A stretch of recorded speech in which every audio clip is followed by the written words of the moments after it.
Hello, welcome to Corral Plastics. Enjoy this video. Orthographic projection has two forms, first angle and third angle. We shall discuss both. Traditionally, British industry has used first angle while the United States of America and, more recently, the continental countries used the third angle system. The reason why these two systems are called first and third angle is shown in figure. If the horizontal plane and the vertical plane intersect as shown, it produces four quadrants.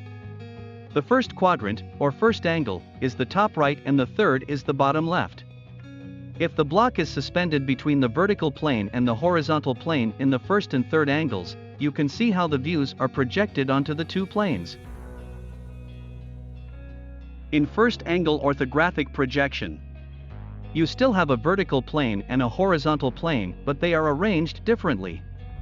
The block is suspended between the two planes and the view of the top of the block is drawn on the HP and the view of the side is drawn on the VP. Again, imagining that the planes are hinged, the HP is folded down so that the planes are in line.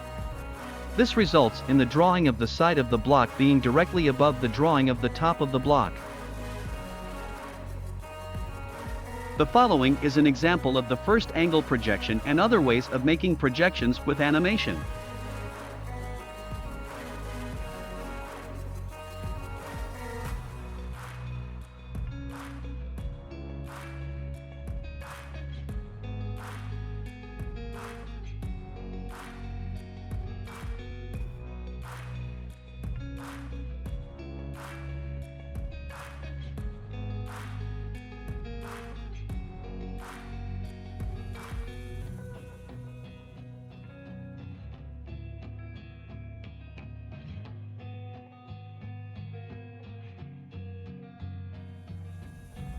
This figure shows the block in third angle orthographic projection. The position of horizontal plane is above vertical plane.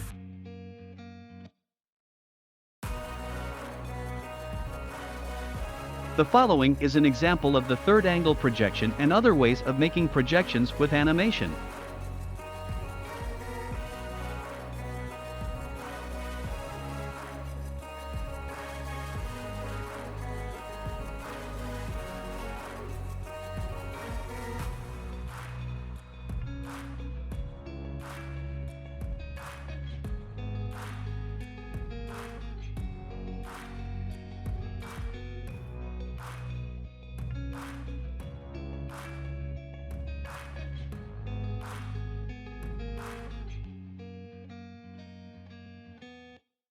Thank you for watching and supporting my small channel. See you next video.